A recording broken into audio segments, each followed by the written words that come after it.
Agora sim, GPON e EPON. O que é GPON e EPON? É uma das perguntas que mais me fazem no treinamento. O pessoal fica ansioso para a gente falar de GPON e EPON. Bom, GPON e EPON são protocolos, na verdade é uma tecnologia, né, um protocolo para gerenciar uma rede ótica ponto-multiponto passiva, tá? Então, quando a gente tem uma rede ótica ponto-multiponto, eu não posso simplesmente colocar qualquer equipamento nela que ela não vai funcionar. A gente precisa ter uma rede, um protocolo para fazer essa rede ótica funcionar. Por quê?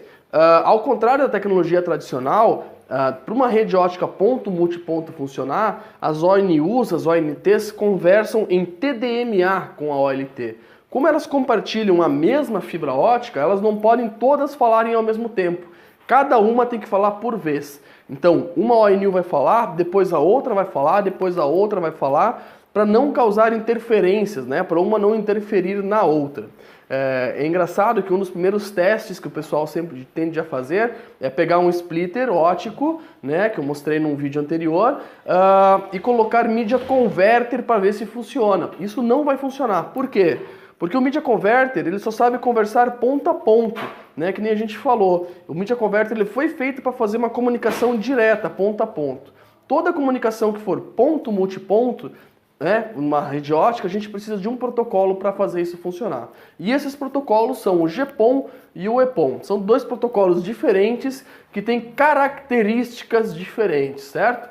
Então, essa aula aqui eu vou explicar para vocês um pouco da diferença dos dois protocolos e algumas vantagens e desvantagens de cada um deles. Bom, primeiro, o GPON, eu acho que é o protocolo mais conhecido, que a gente mais ouve falar. Ele é um protocolo normatizado pelo ITU-T. O ITU-T é um órgão europeu, que é o mesmo órgão que regulamenta o ADSL, né, que é o mesmo órgão que regulamenta as redes ATM, que é o mesmo órgão que regulamenta as redes de enlaces de rádio digital. Então, o GPON é regulamentado pelo ITU-T e o EPON é regulamentado pelo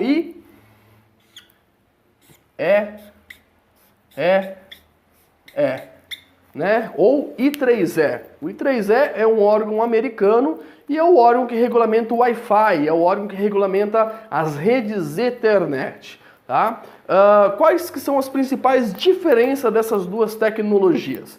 O GPON ele tem a capacidade de entregar até 2,5 GB de banda em uma única fibra ótica. Tá? Fibra ótica é essa que a gente compartilha em até 64 usuários, né? Salvo algumas exceções, 128, que nós vamos falar no final do treinamento.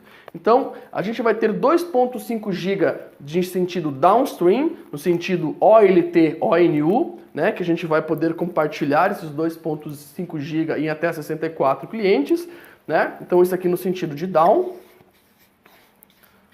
E a gente tem 1,25 GB no sentido de upstream, né, no sentido de ONU-OLT.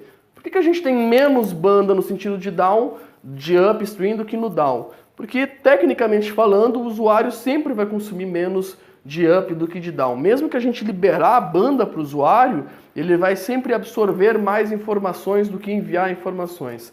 Salvo algumas exceções, alguma empresa que envia muita informação para a nuvem, por via de regra o usuário sempre vai utilizar menos banda. Então isso tende a não ser um problema na rede. O EPON, que é normatizado pelo IEE, é um pouco diferente. Ele utiliza 1,25 GB de down, no sentido de down, e 1,25 GB no sentido de upstream.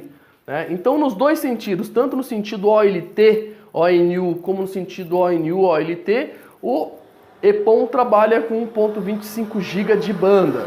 Tá? O EPON, ele trabalha com 1,5 GB de down, tanto no sentido OLT, ONU, e 1,25 GB de up, no sentido ONU, OLT. Então ele tem menos banda para entregar para o usuário, né? A gente pode falar aqui que ele tem a metade da banda para entregar para o usuário. Então a tecnologia EPON consegue entregar metade da banda para o usuário. Se a gente for fazer uma conta simples aqui, para saber quanto de banda alocada a gente vai ter para o usuário, é basicamente pegar a quantidade de banda de down, 1.25 GB, dividido por 64 ONUs. Então nós vamos ter algo na casa aí de 19 MB, 20 MB de banda alocada por cliente, tá? No caso do GPON, isso já aumenta para 39 e 40 MB.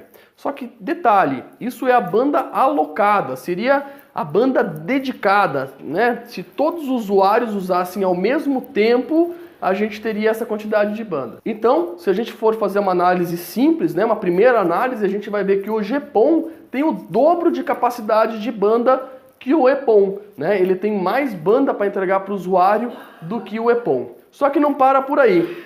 O EPON tem um problema. O EPON ele tem um problema de overhead. O que seria overhead? Overhead seria a taxa de desperdício de pacotes. O EPON tem uma taxa de desperdício de pacotes, um overhead muito alto, mais de 20%. Ou seja, desses 1.25 GB aproveitável de banda IP que sobra para o usuário é menos de 1 GB. E o GPON, essa taxa é muito menor, ela gira em torno de 8%. Então a gente tem praticamente toda a banda, né, toda essa banda aqui a gente tem disponível para entregar para o usuário. Uma conta fácil para a gente saber quanto de banda a gente vai conseguir entregar para o usuário é multiplicar o valor da banda alocada vezes 10. É uma razão de 10 para 1. A cada 10 MB de banda que a gente vende, a gente tende a ter que contratar 1 MB de banda.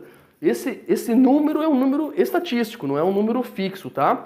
Mas é uma regra válida que a gente pode utilizar. Se a gente parar para analisar as telecoms e as empresas fora do Brasil, e aqui mesmo dentro do Brasil, a gente vai ver que todas as empresas que trabalham com redes GPON trabalham com planos em torno de 300 MB, no máximo, de utilização por usuário. Mesmo que se a gente fizer aquela conta, né, pegar 2,5 GB e dividir por 64, a gente vai ver que a gente não tem 300 MB, vai dar menos que isso, vai dar 39. Só que como não são todos os usuários que utilizam a banda ao mesmo tempo, a tecnologia vai tratar isso de forma dinâmica e vai conseguir entregar mais banda para o usuário, muito mais do que 39 MB, tá? Mais ou menos aí umas 10 vezes a banda alocada. Além disso, a tecnologia GPON tende a ser a tecnologia que tem uma melhor gerência, né? Não por causa da tecnologia em si, mas devido aos fabricantes que escolheram trabalhar com GPON. Geralmente os fabricantes procuram trabalhar com GPON ao invés de EPON, os fabricantes de grande nome. Então a gente vai ter aqui dentro do Brasil a Parks, Datacom, Intelbras, Ford Brasil, Huawei, ZTE, são grandes fabricantes que optam por trabalhar com GPON, né, e criam uma gerência um pouco mais simplificada na estrutura para a gente fazer a manutenção da nossa rede ótica. Então, essa questão da gerência é bem importante. Eu sempre costumo falar nos meus treinamentos, eu gosto de fazer comparação com o MikroTik e com outras tecnologias, né? Quando a gente vai pegar um rádio, um APzinho normal, para botar, fazer o atendimento de um cliente, geralmente esse rádio não dá muitas informações para a gente. Ele mostra alguns níveis de sinal e isso quando mostra o nível de sinal. Quando a gente bota um MikroTik, um Ubiquiti ou um equipamento melhor, um Ruckus, né, um Cisco, esses equipamentos tendem a ter uma gerência maior, uma gerência mais simples, e isso ajuda muito no dia a dia da operação. Além disso, o GPON ele possui suporte nativo para botar 128 clientes por porta. E o EPON não. O EPON, o suporte dele máximo nativo é 64 ONUs por porta. Certo? Então, parte da pergunta, né, uma das maiores perguntas que o pessoal faz é se pode botar 128 ONUs numa porta, já está respondido aqui. O EPON não tem suporte nativo para colocar mais de 64 ONUs por porta. Somente o GPON possui essa estrutura.